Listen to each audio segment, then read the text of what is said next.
Assalamu alaikum dear student. This is Arif Akhtar Azam,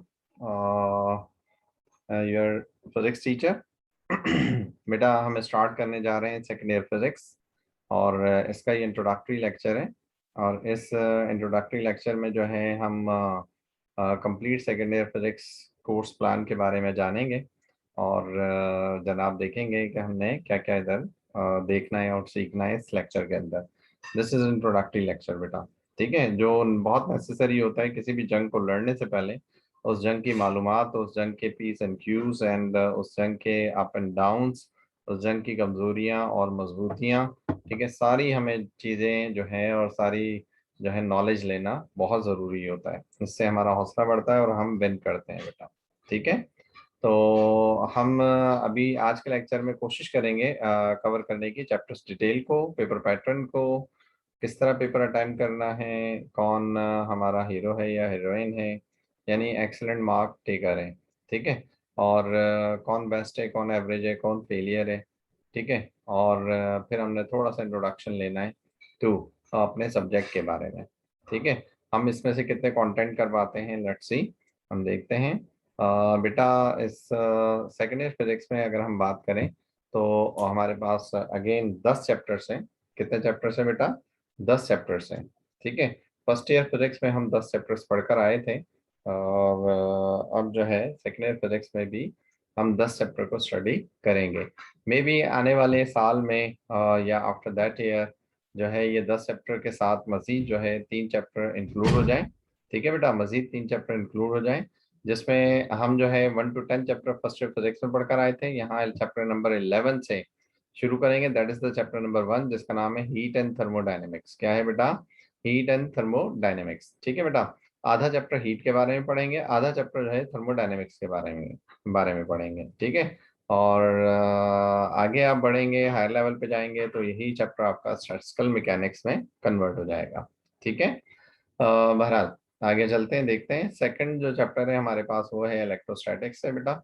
electrostatics में आप that is chapter number 12 और electrostatics में आप डील करेंगे चार्ज एट रेस्ट के बारे में। किसके बारे में? चार्ज एट रेस्ट के बारे में स्टडी करेंगे, ठीक है बेटा, ओके। अच्छा, इसी के साथ साथ अगर आप देखें, ठीक है, तो चैप्टर नंबर हम देखते हैं 13।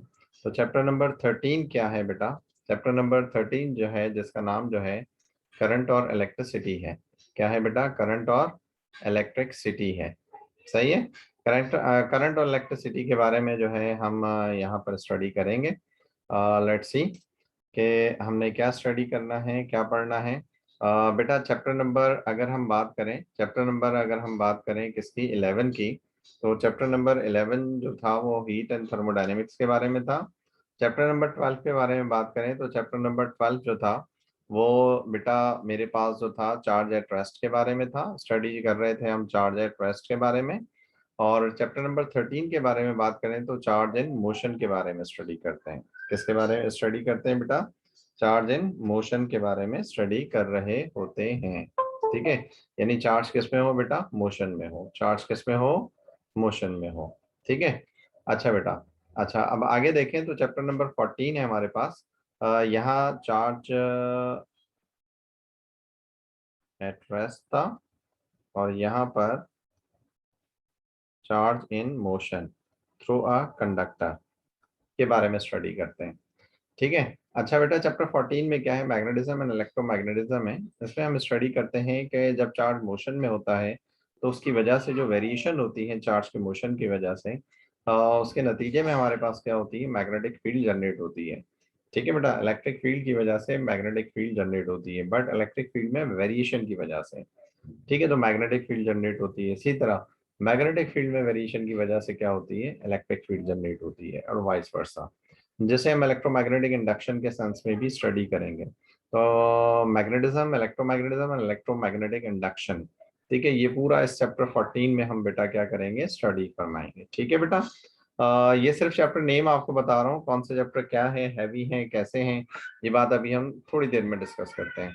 चैप्टर नंबर 15 है बेटा हमारे पास, चैप्टर नंबर 15 जिसका नाम है इलेक्ट्रिकल मेजरिंग इंस्ट्रूमेंट, ठीक है बेटा। क्या है? इलेक्ट्रिकल मेजरिंग इंस्ट्रूमेंट है, ठीक है। इलेक्ट्रिकल मेजरिंग इंस्ट्रूमेंट के अंदर जो है हमने जब पढ़ा चैप्टर नंबर 13 में करंट और इलेक्ट्रिसिटी के बारे में, कि अगर करंट फ्लो करता है तो करंट को मेजर कैसे करें।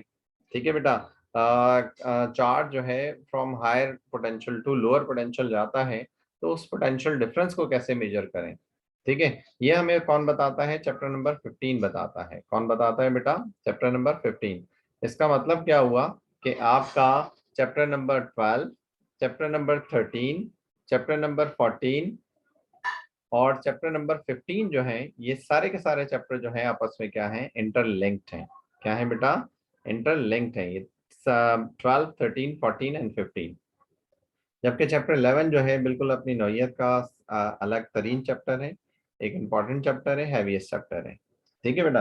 अच्छा, अब बात करते हैं चैप्टर 12, 13, 14 के का जो लिंक है, वो लिंक फाइनली डेवलप करता है एक मॉडर्न स्टडी को।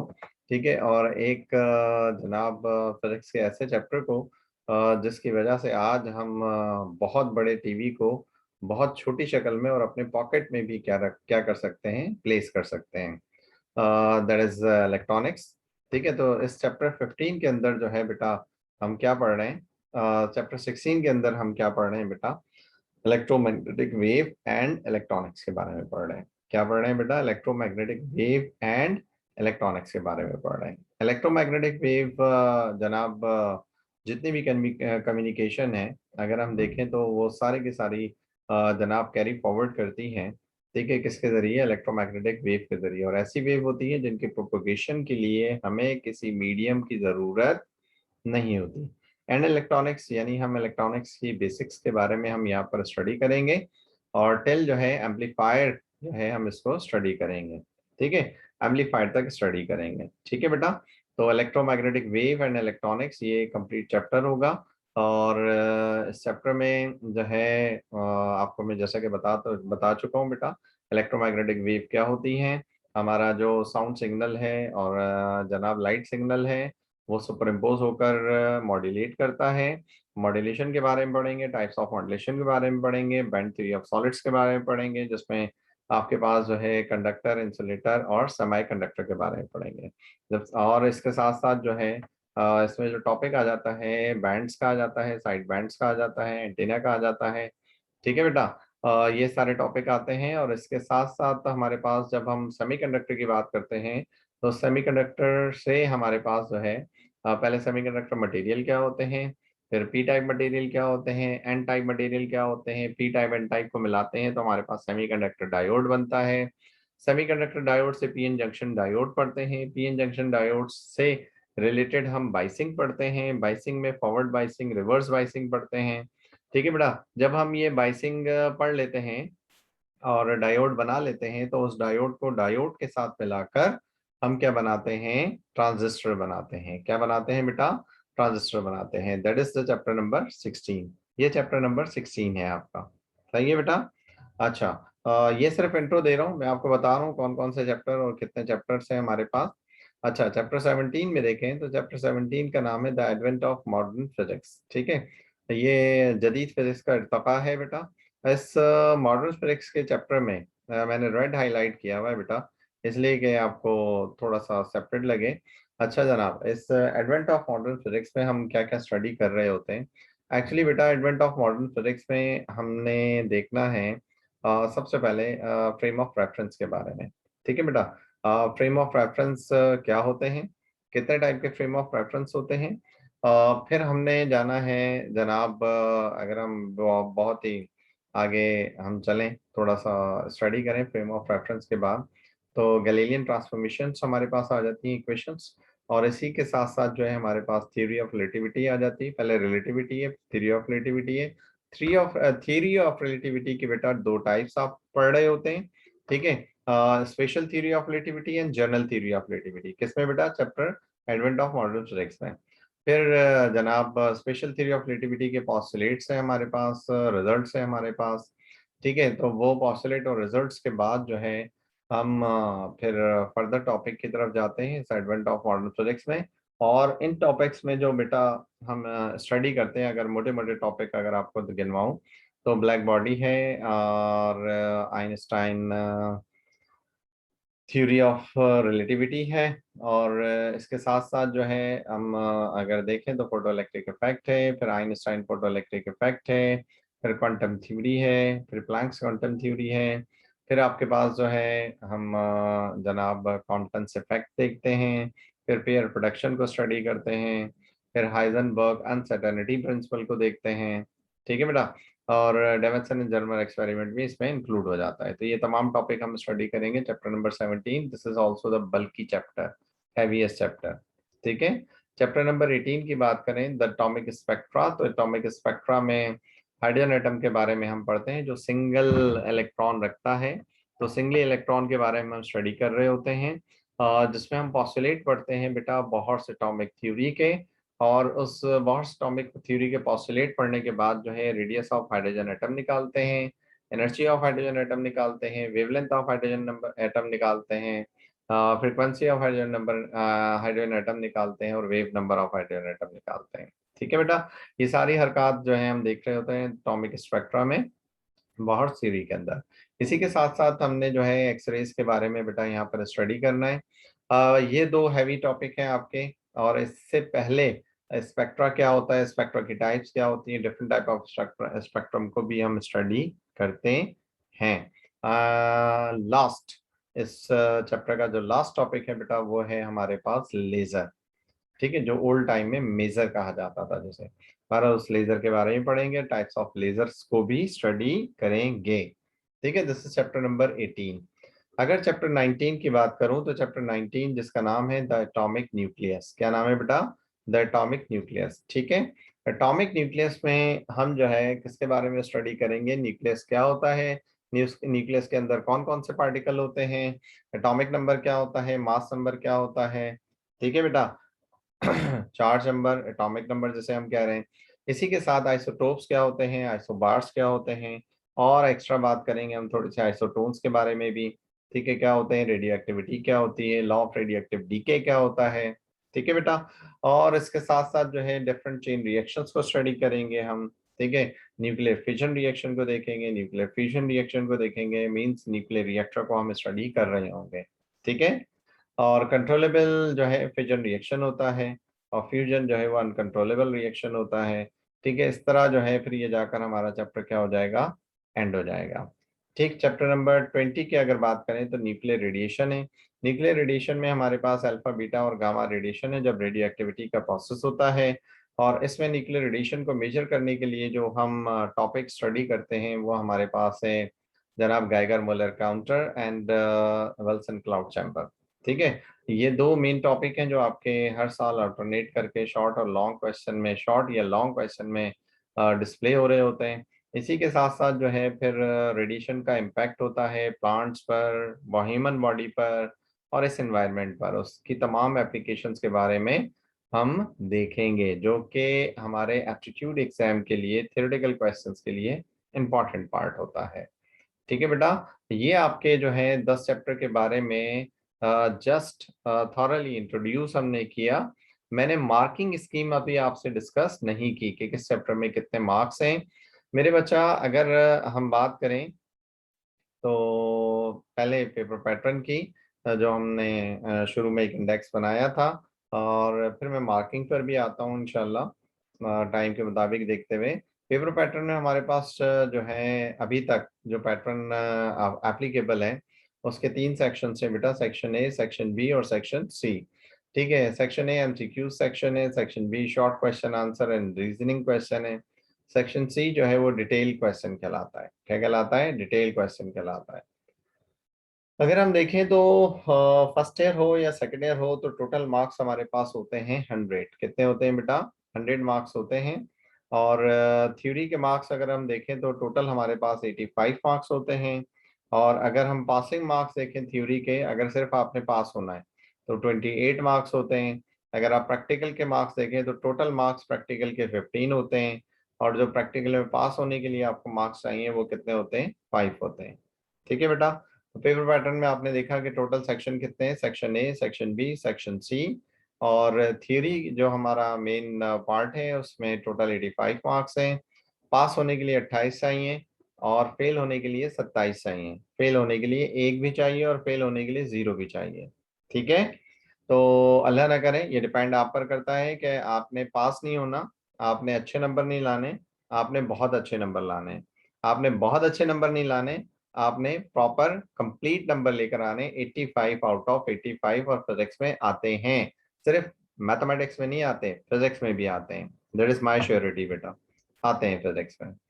ठीक है जनाब, अगर हम देखें तो पेपर पैटर्न को ही की ही बात कर रहे हैं हम। तो जनाब हमारे पास 3 सेक्शन हैं इस सेकेंड ईयर में।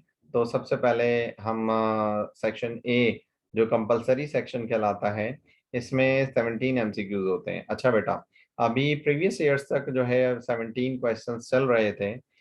रिसेंट ईयर जो है डाउटफुली, मैं आपको बता दूं, कोई ऐसा मॉडल पेपर नहीं आया, बट लास्ट जो कोविड सेशन चला है, उस कोविड सेशन में 42 एमसीक्यूज रिफ्लेक्ट हुए थे बेटा। ठीक है, किसके अंदर? सेक्शन ए के अंदर। ठीक है, 42 एमसीक्यूज। ठीक है, तो इस साल और प्रीवियसली कितने होते थे? 17 एमसीक्यूज रिफ्लेक्ट होते थे। ठीक है, और इस साल जो it is not sure, but जो सुनी सुनाई बात है, जो अभी डिस्कशन चल रही है जिस पर, कि एमसीक्यूज की तादाद मोर देन 20 हो सकती है। ठीक है, मोर देन 20 to 30 हो सकती है। ठीक है, तो बहरहाल आपका जो सेक्शन है वो अपनी जगह तो स्टिल वही रहेगा। अगर एमसीक्यूज की तादाद बढ़ेगी तो नंबर्स की भी तादाद डिस्टर्ब होगी। ठीक है बेटा, तो टोटल एमसीक्यू 17 है, अटेम्प्ट भी हमने कितने करने हैं? 17। और एक एमसीक्यू जो है वो 1 नंबर का है। और अगर टोटल अगर हम देखें सेक्शन ए के एमसीक्यूज की तादाद को, तो 17 है, तो टोटल मार्क्स भी कितने हैं? 17 हैं। ठीक है, पेपर पैटर्न में ही हम देख रहे हैं सेक्शन बी को, और सेक्शन बी आपके एग्जामिनेशन का क्वेश्चन नंबर 2 कहलाता है। क्या कहलाता है बेटा? क्वेश्चन 2 कहलाता है। क्वेश्चन 2 में, जैसे हम सेक्शन बी कह रहे हैं, क्वेश्चन 2 में जो है बेटा आपके पास कितने कितने आपके पास क्वेश्चन होते हैं। ठीक है बेटा, ये हमने देखना है। सेक्शन बी जो है, जो आपका शॉर्ट क्वेश्चन आंसर और रीजनिंग का पोर्शन है। ठीक है, तो इस पोर्शन में हम जो है क्या क्या देख रहे होते हैं? सिर्फ शॉर्ट क्वेश्चन आंसर और रीजनिंग नहीं, इसको मैं थोड़ा और एलिब्रेट करूं तो शॉर्ट क्वेश्चन थ्योरी पार्ट भी होता है, और न्यूमेरिकल पार्ट भी होता है, और मिनिमम 1 और मैक्सिमम 2 रीजनिंग पार्ट भी होते हैं। मिनिमम 1 और मैक्सिमम 2 रीजनिंग पार्ट्स भी होते हैं। ठीक है बेटा, सही है। अच्छा, टोटल पार्ट्स की बात करें, टोटल पार्ट्स की बात करें, तो इसमें जो क्वेश्चन नंबर 2 में जो टोटल पार्ट्स होते हैं वो 1 to 15 होते हैं। ठीक है, 1 to 15 यानी टोटल 15 पार्ट्स होते हैं। ठीक है, अटेम्प्ट जो करने होते हैं वो 10 पार्ट्स हो गए। तो इसका मतलब कि चॉइस हमारे पास कितने की हो गई? टोटल 5 पार्ट्स की क्या हो गई? चॉइस हो गई। ठीक है, और अगर हम देखें तो इसमें जो हर पार्ट है वो कितने मार्क्स का है? 4 मार्क्स का हर पार्ट है। ठीक, और टोटल जो मार्क्स है सेक्शन बी के, वो अभी फिलहाल अगर 17 एमसीक्यूज होते हैं तो सेक्शन बी के 40 मार्क्स होंगे आपके पास। कितने मार्क्स होंगे? 40 मार्क्स होंगे। कोविड सेशन में जो पेपर हुआ उसमें जो है सेक्शन बी में क्वेश्चंस की तादाद कम कर दी गई, और क्वेश्चन की तादाद कम करने के साथ साथ एक एडवांटेज दिया गया स्टूडेंट्स को कि मार्क्स भी बढ़ा दिए गए। अब अल्लाह का लाख लाख शुक्र है, कोविड सीजन नहीं है, we are totally safe and we are totally fine अल्हम्दुलिल्लाह। और कोविड रेशो जो है वो 1 to 2% और पॉइंट्स में आ चुका है अल्हम्दुलिल्लाह। अब आपने कंप्लीट प्रिपरेशन करनी है, कोई रिड्यूस सिलेबस नहीं है, ये ध्यान में रखिएगा। ठीक है बेटा, आगे चलते हैं। ठीक है, सेक्शन सी को देखते हैं। सेक्शन सी जिसमें हम जो है क्वेश्चन 3 पढ़ते हैं, क्वेश्चन 4 पढ़ते हैं, क्वेश्चन 5 पढ़ते हैं। 3 क्वेश्चंस को बेटा स्टडी करते हैं सेक्शन सी के अंदर। ठीक है, और ये जो पार्ट है ये कहलाता है डिटेल क्वेश्चन आंसर्स का पार्ट कहलाता है। ठीक है, अच्छा, क्वेश्चन 3 की बात करें तो टोटल क्वेश्चन जो है हमारे पास 3 है। ठीक है, और हर क्वेश्चन जो है वो 2 पार्ट्स कैरी करता है, यानी पार्ट ए और पार्ट बी। तो मैं भी आपको ये बता रहा था, अगर लेट सपोज क्वेश्चन 3 की बात करते हैं तो इसका पार्ट ए होगा और पार्ट बी होगा। ये भी 7 मार्क्स का होगा, ये भी 7 मार्क्स का होगा। तो ये आपके पास टोटल जो है कितने हो गए? 14 मार्क्स। ठीक है। इसी तरह क्वेश्चन 4 भी 7 दो पार्ट्स पे कैरी करेगा, 7 7 14 मार्क्स होंगे। क्वेश्चन 3 भी 2 पार्ट्स पर बेटा कैरी होगा और कंसिस्ट करेगा, और जिसके भी 2 पार्ट्स होंगे ए और बी, और 7 7 14 मार्क्स होंगे। बट 14 14 14 3 के 3 क्वेश्चन अटेम्प्ट नहीं करने, एटलीस्ट आपने जो अटेम्प्ट करने हैं वो सिर्फ और सिर्फ 2 क्वेश्चन अटेम्प्ट करने हैं, वो भी 2 कंप्लीट। अगर 3 से पार्ट ए और पार्ट बी ले रहे हैं तो चौथे से या पांचवे से कंप्लीट पार्ट ए और पार्ट बी आपको अटेम्प्ट करना पड़ेगा। चौथे क्वेश्चन से पार्ट ए और पार्ट बी अटेम्प्ट करना पड़ेगा, ये जहन में रखिएगा। ठीक है, तो या तो 3 4 उठा लें, या 4 5 उठा लें, या 3 5 उठा लें। ठीक है बेटा, यही प्रोबेबिलिटी है आपके पास। तो कोई भी 2 क्वेश्चन उठाएंगे, बट कंप्लीट पार्ट्स के साथ उठाएंगे आप। हर पार्ट जैसे कि बता चुका हूँ 7 मार्क्स का है, तो टोटल क्वेश्चन कितने हो गए? एक क्वेश्चन जो है वो कितने का हो गया? 14 मार्क्स का। ठीक है, टोटल मार्क्स जो है सेक्शन सी के वो कितने हो गए बेटा? 28 मार्क्स हो गए। ठीक है, अच्छा। इसी तरह अब हम आगे चलें तो marks distribution according two chapters से। ठीक है, मैं इसमें बता देता हूँ, मैं बजाय इस एक्स्ट्रा डिटेल में जाऊं, तो मैं ये डिटेल इस तरह आपको अंडरस्टैंड करवा देता हूँ कि इंपॉर्टेंट चैप्टर्स जो हैं या हैवी या बल्कि चैप्टर्स जो हैं वो कौन कौन से हैं। चैप्टर 11 है, चैप्टर 12 है, चैप्टर 14 है, चैप्टर 17 है, चैप्टर 18 19 है। बेटा एवरेज स्टूडेंट्स के लिए ये बता रहा हूँ, बट एवरेज निकम्मे स्टूडेंट्स के लिए माजरत, मेरे वर्ड्स बुरे लगे तो बाय गॉड आपकी बेहतरी के लिए होंगे ये। ठीक है, और आपको जगाने के लिए होंगे, अल्लाह ना करे आपके बुरा करने के लिए नहीं होंगे। और मेरी कोशिश होगी कि आप मेरी ज़ात से और मुझसे हमेशा फ़ायदा उठाएं इंशाल्लाह। मैंने जैसा कि कहा एवरेज बट निकम्मे स्टूडेंट्स के लिए, एवरेज निकम्मे स्टूडेंट्स के लिए, जो बिल्कुल निकम्मे तरीन स्टूडेंट से थोड़े से अच्छे होते हैं उनके लिए। अगर वो एग्जाम्स में 60 plus two 70 plus plus marks जो है वो इजीली लेना चाहते हैं, गारंटीड लेना चाहते हैं, तो वो इन चैप्टर्स को कर लें बेटा। ठीक है, 11 12 14 17 18 इन चैप्टर्स को कर लें। जिसमें चैप्टर 11 जो है वो एवरेज एवरेज अगर हम बात करें, एक लॉन्ग, एक शॉर्ट, एक लॉन्ग और 2 एमसीक्यूज, मैं मिनिमम लेवल पे बात कर रहा हूँ।